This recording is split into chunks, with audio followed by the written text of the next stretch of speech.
So a quick heads up before this episode starts. One of the last times I recorded this game, I accidentally beefed my recording, which means that one of the clips that I recorded got lost, which required me to start an entirely new save just to get to that point in the game so I could re-record it.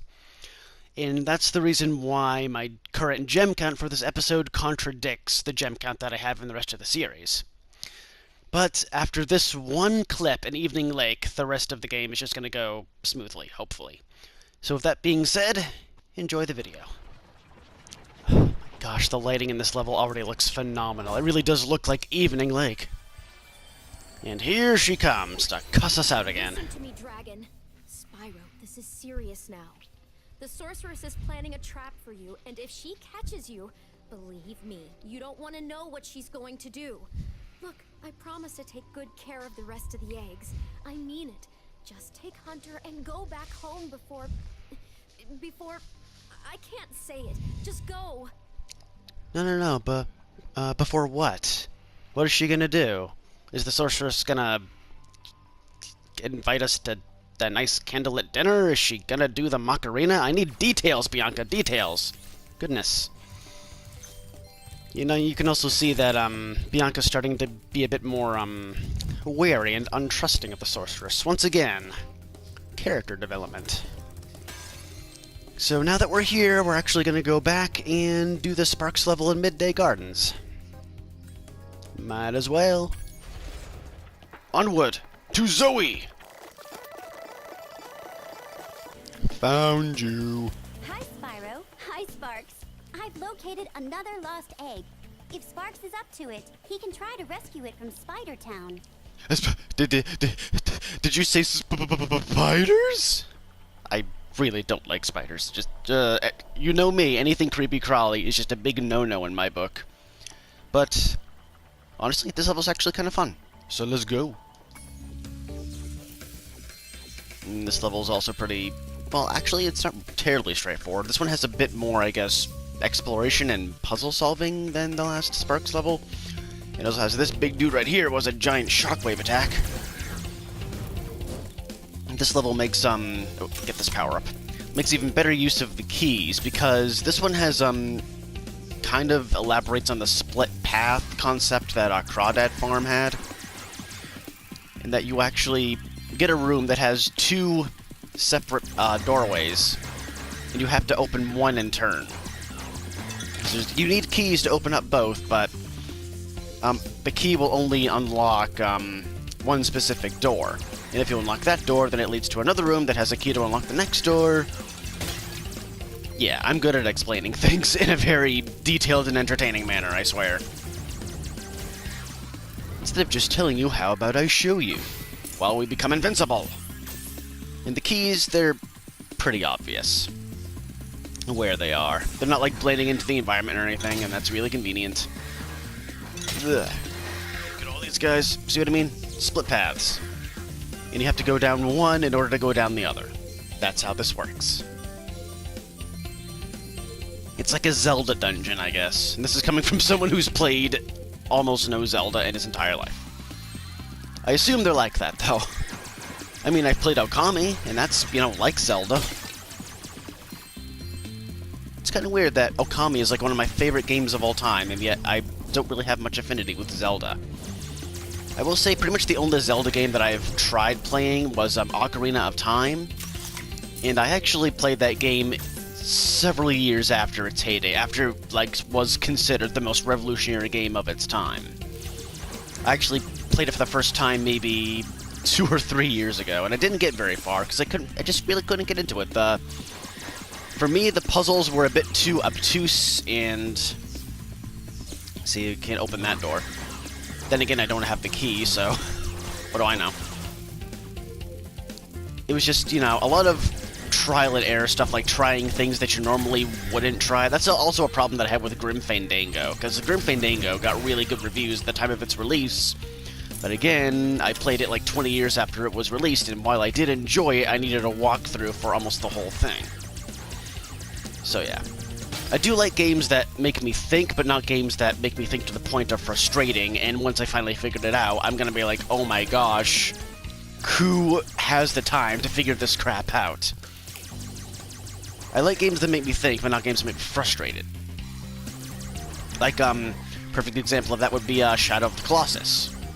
Shadow of the Colossus has some really good puzzles, but they're not, like, overly...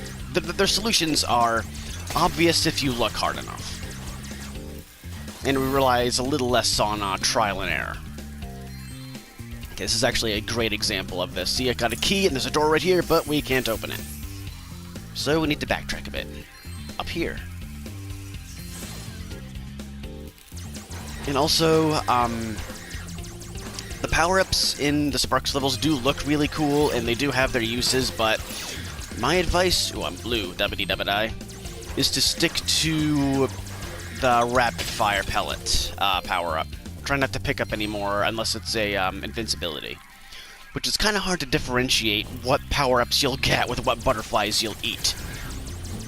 So, just, you know, be wary. I mean, if you find that another power-up works better for you, then more power to you. It's just my personal recommendation. But they're especially useful when you go up against the sub-bosses at the end of these Sparks levels, especially this one. And you'll see why once I actually encounter him. See, that looks like it might be... Yeah, that's definitely not. I think the rapid-fire ones look more green. That's a red one, so that's probably the rocket one. The rocket power. We are riders on a mission, action, something. This show wasn't really that good. Rocket power.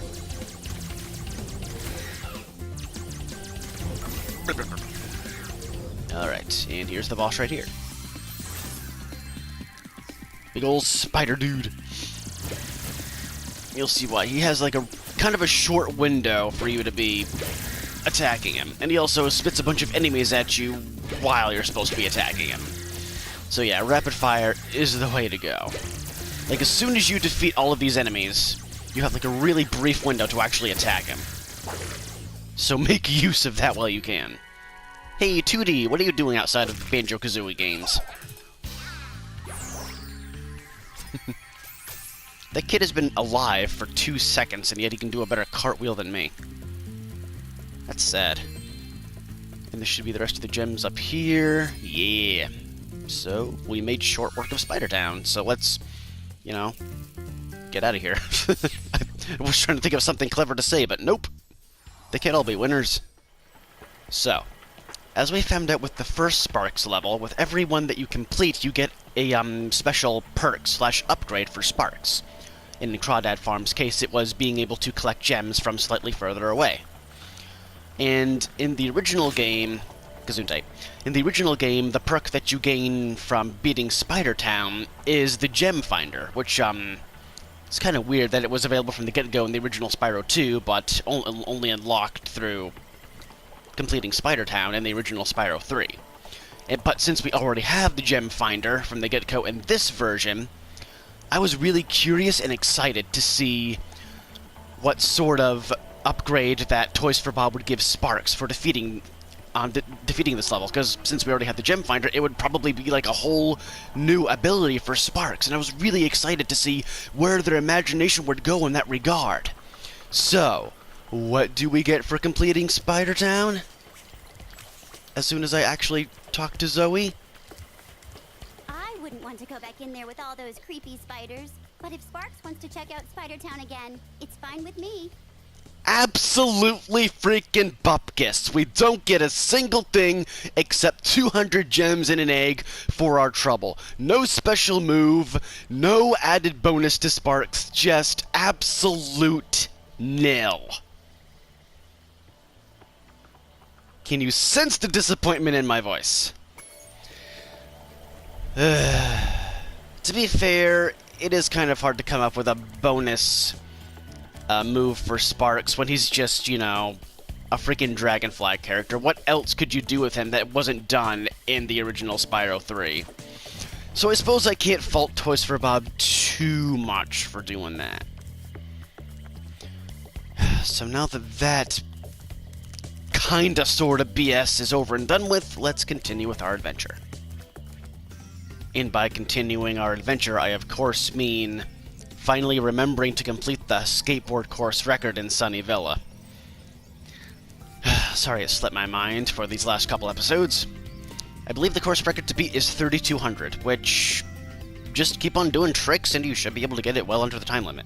So let's go.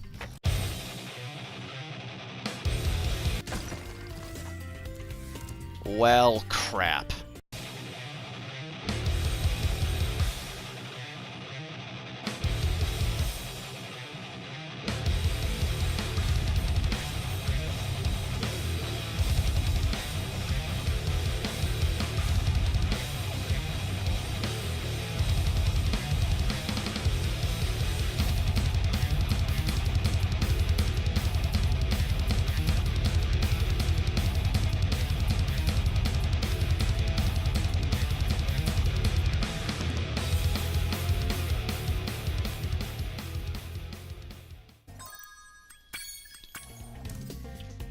Alright, even though I got the course record, that was a bit of an embarrassing run for me, as you probably saw.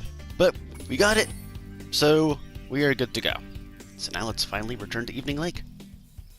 So as the title of this level suggests, that most of the level is, well, underwater, in the lake. And it's a pretty big lake. I actually really like a concept for this type of concept for a level. That's what I meant to say. Even though I'm not the biggest fan of underwater levels, I think this one, for a homeworld, it's kind of well done. I like it a lot. Whoa! That was weird. That's never happened before. First, we're just gonna go up here and get these gems, and also acknowledge that there's the next spark sign for when we defeat the third boss. And also, we're gonna glide over to this tiny little tower over here for this egg, named Hannah. Even though Hannah's kind of a common name, I don't think I know anyone named Hannah. At least not, really well. I guess we're gonna go right underwater, just to immediately resurface, because here is the third critter that we need to free. And as is my custom for these levels, I'm going to free him and do his level first. God, he looks so frustrated. I mean, there's clearly a pretty wide window that he might be able to squeeze through if he, sucks it in a bit. But nope. He's just accepted the fact that he's trapped in there until I free him. The sorceress has a real prize on her hands here. It took 24 Rhinox to capture this dim-witted furball, so you'd better believe he's not going to get out cheap. And he is pretty right about that, because this guy costs $1,000. So you better have been saving up at this point. So before we do that, let's have the satisfaction of calling Moneybags a dirtbag. Very well then. I was having a rather good time poking him with a stick anyway. Oh yeah? Where's the stick? Where is it? Yeah, that's what I thought, you liar. Where are you getting all this money, Spyro? It's not just lying around on the ground, is it? Is it? Ah, what do I care? It's mine now. Cue the awkward silence.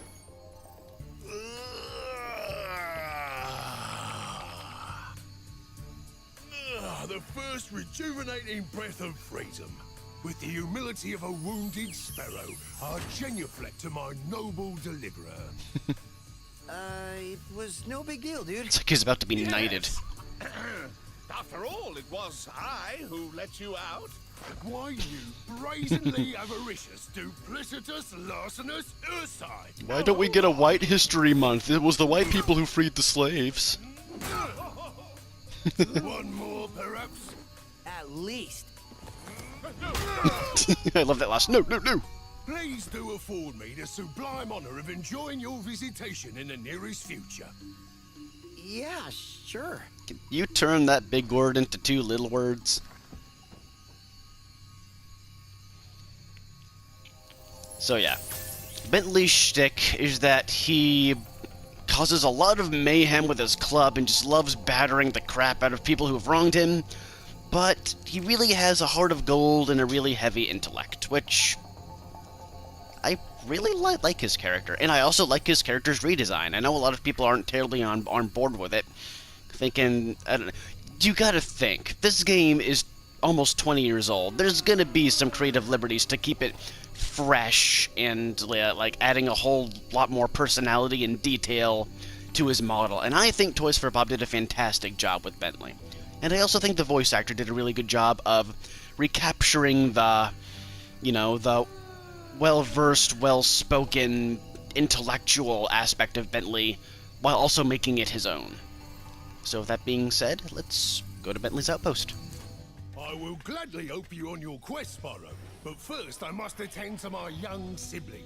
I'm afraid he may have gotten himself into trouble during my absence. Well, let's help out the little bro. I really love that. You know, the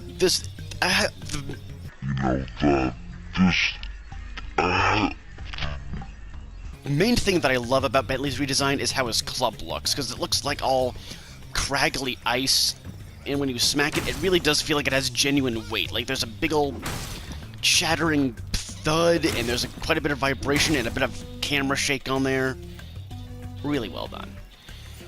The way that Bentley controls feels a bit sluggish, but he felt sluggish in the original, and he's a really big, cumbersome Yeti, so, you know, I can say that they recaptured his control style well, at any rate. It's kind of hard to make a character like him feel fluid anyway, so I can't complain too much. And then there's this little shit.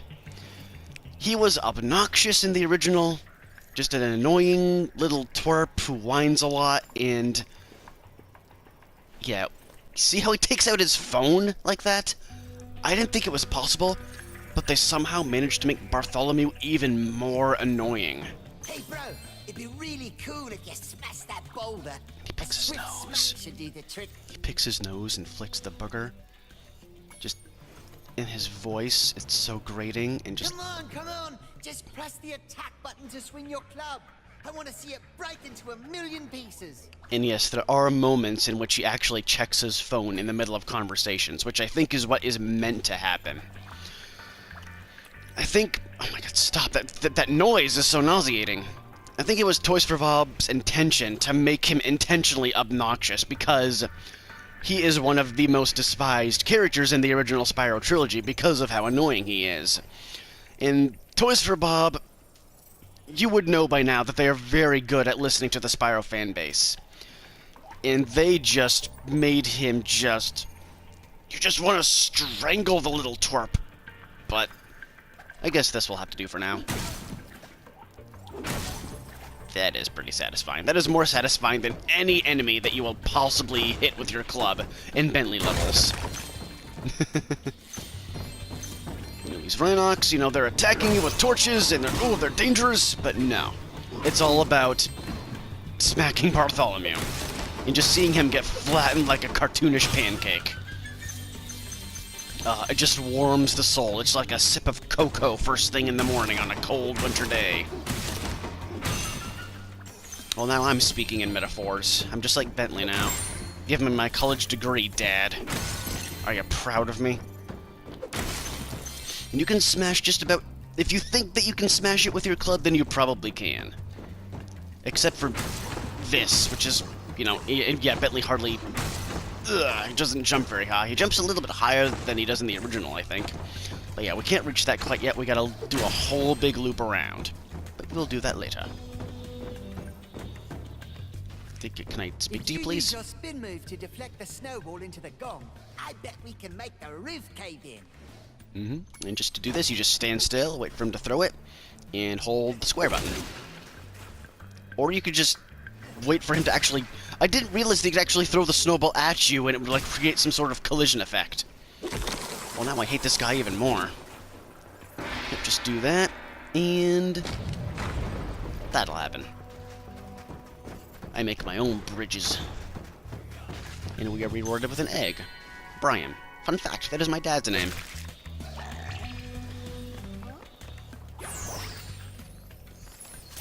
And they didn't do a very flattering depiction of him, let me tell you. Please tell me what to do now, I am so lost. It took me forever to train those seals to throw snowballs. Now they've gone and turned on me.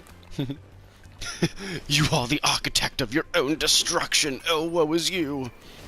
Same idea with these guys. Just go in the direction of the snowball and bam. And also, don't forget to smash these totem poles because they always have goodies at the tops of them. But be careful. Some of them have Rhinox at the top of them. So just keep on smashing that club and you should be in the cool place of loveliness. I don't know where I was going with that. Oh no, another seal. And this one looks really mean. Translation, he's able to move from side to side. That's pretty much all that means. Just get him in your sights, and he's actually just as easy as the other ones. Oh, Bentley smash! Yep, see what I mean? If you look at it from a distance, it's pretty obvious what's at the tops of these things. So just keep on smashing. Mash that circle button / R2 button, and you're good to go. Okay, for this guy. Ugh. One thing that I wish that they had kept from the original is that I don't think it's kept in this version, but on some of these big snowballs that you have to smash, there were yellow stains on them. Which I'm not sure why they decided to not have that in this version. Did they think that? Also, we've looped back around here. Did they think that that would be, you know, too inappropriate? Do you think that, you know, high def P would be pushing the game a little bit too far? Who knows? Either way, I don't think it's included in this version. I mean, I'll take another look once we actually get to another big old boulder. But sadly, I do not think that this game has P. I bet we can cause an avalanche with this one. An avalanche in a snow level? How utterly inspired. One snowball, yeah, that's an avalanche. Hey, you're in the way. Move it. I love how he's not even facing me when he says that, and he has plenty of room to move around. Was that intentional, just to make him even more annoying? Are you serious? I'm like a smidgen off. This club is big enough to hit him. I mean, are you serious? Are you serious? Give me the satisfaction, damn you! Fine. That was just not okay. There we go, finally. A stinking Rhinoc has blocked the way with this box. It shouldn't be any problem for you to push it out of the way, though. And pushing is pretty easy. Just get on one side of the box and push it. Just push in the direction. And if you push it all the way off the edge, then you get what's easily the easiest and honestly most obvious skill point in the game. Well, it's probably tied for another one that comes later, but still pretty easy. Hello, Charlie.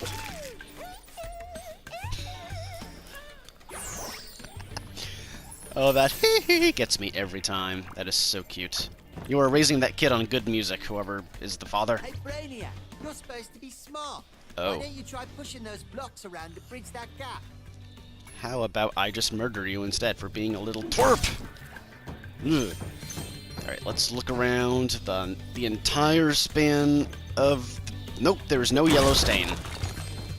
There is no yellow snow. Frank Zappa would be very disappointed.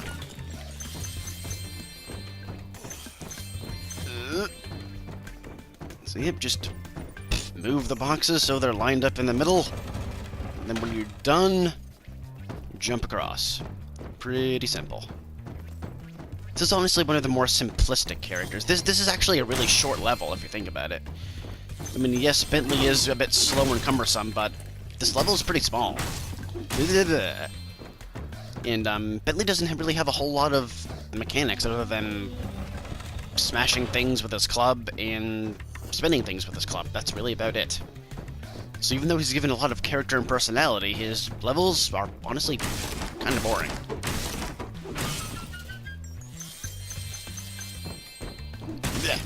However, there is one level later on that employs none of these mechanics and has all new ones that you're not really prepared for. And a lot of you who have played the game know exactly which one I'm talking about. But for those who haven't, I'm not going to spoil it. I mean, even if you haven't played the game, you probably know the infamous minigame of which I speak. But we will get to that when we get to that. Boing, boing, boing. Ugh, I can do the boingies too. And also Bartholomew gives you one more egg, and for some reason you actually have to trigger the dialogue in order to do it, which is kind of weird. Really hope they fix that soon. Thanks, bro.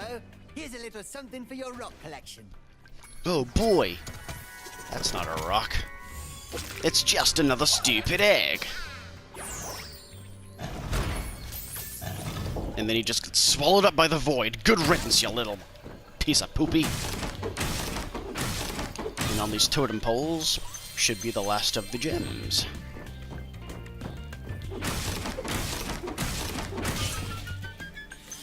Well, let's hope so. Alright, 600 out of 600. So now we can leave.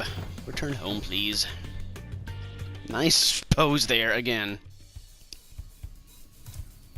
Now, I'm going to be doing some of these levels in kind of a strange order. And you'll see why once I play a few of them. I will, however, get some of these gems that are along the way, just so I don't have to pick them up later. See, frozen altars. Not gonna do that level yet, even though it's right in front of us. I know, I'm just breaking up the sequence so bad right now. Be afraid. The first level that we are going to do is not Charmed Ridge, but rather Honey Speedway, which is a level that up until this point I've usually been saving for last. But not today. Let's go. Oh, that bass line! Oh, I love it.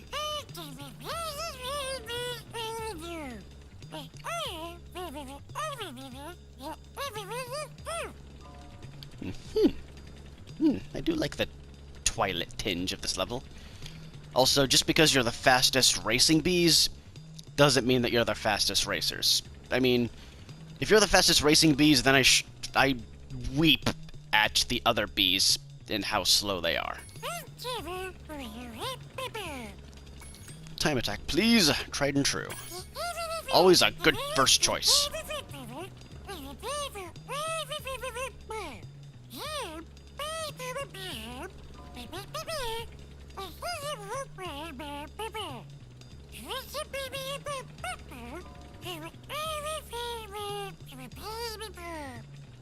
I feel like Sparks' voice actor doesn't enunciate the buzzing sounds as well in this version as he did in the original. That's kind of a weird gripe to have, because all it is just... But honestly, don't think he does as good a job in this one, which is, again, really bizarre. Since he's not actually saying anything, he's just kind of humming it through his nose with a little added Z sounds, I guess. Also, for those honeycombs, I don't think you need to fly directly in the center of them. You just kind of need to hit them, which is good because the rings that they create are pretty small.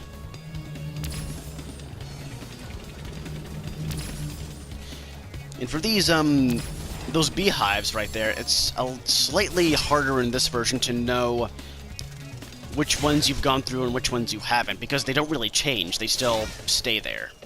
In the original, they would, once you pass through them, they would light up and have a bit of a buzzing noise. That way you knew that you would have gotten them. But in this one, especially if you're trying to actually... Oh, they do light up, don't they? Never mind. This is the first time I'm actually noticing that. I don't know how. So just disregard everything that I've said. Also, I missed a bear. Son of a gun. Also, these bears look amazing, might I add. I like their design a lot. Just keep on flying, and this is honestly one of the easier time attacks. It's also really easy to get those bears head on since they move pretty slowly. So, bam, 400 easy gems and an easy egg.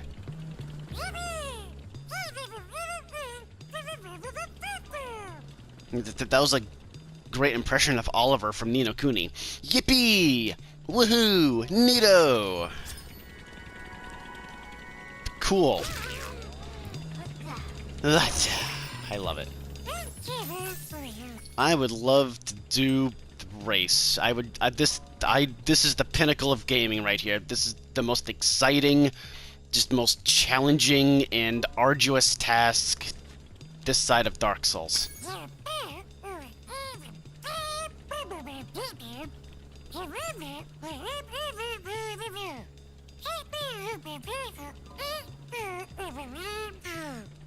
I know that already. It's kind of weird that up to this point, Sparks mentions nothing about the red stars that give you a rocket, or the blue stars that give you a speed boost. I guess you're supposed to just figure that crap out on your own.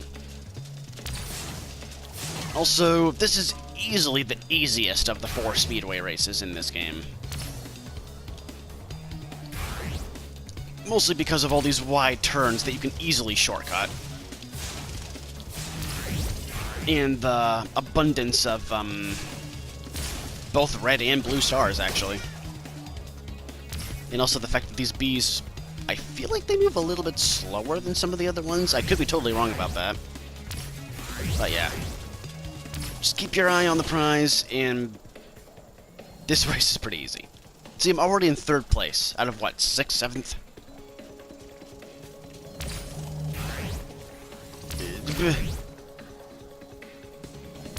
Wait, do they light up? Because it looks like they're already lit up. Maybe they start flashing. Maybe that's what it is.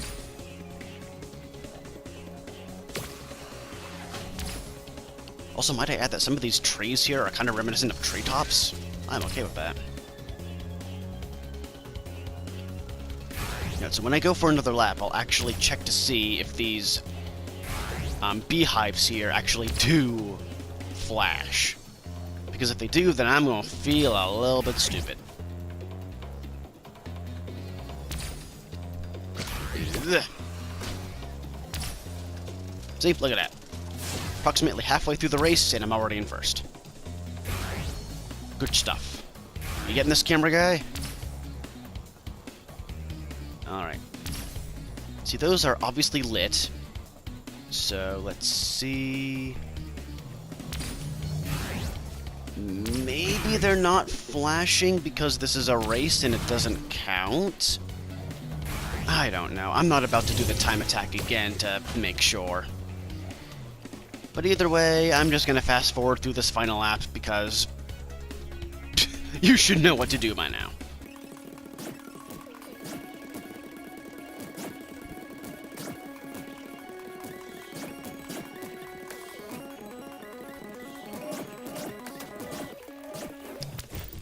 Winner!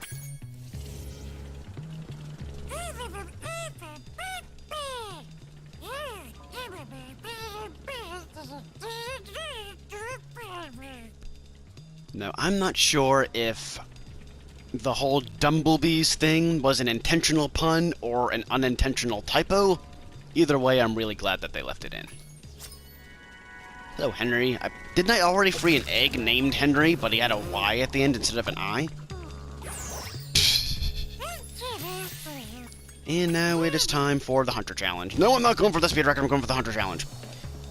Now, Hunter is pretty damn easy to find in this speedway.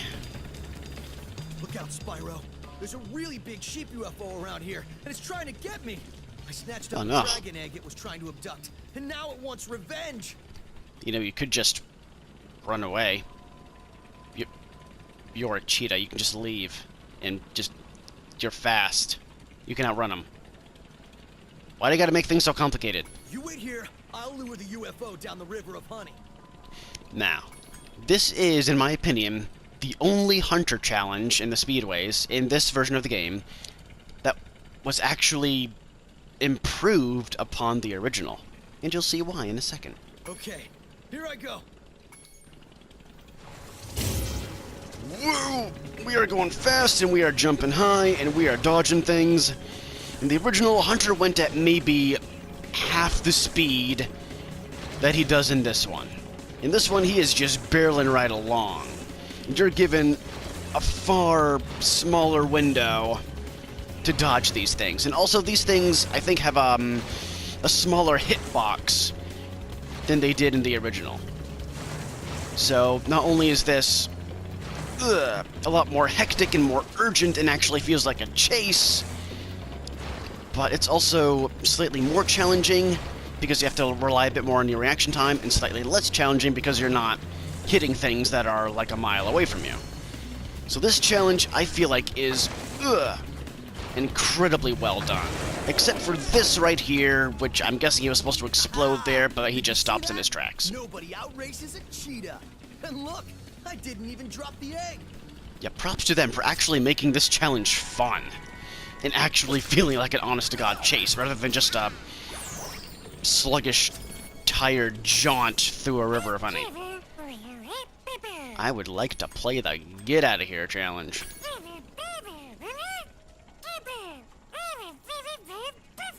Well, now you can have fun actually doing your job for once, Sparks. Give me the satisfaction, damn you!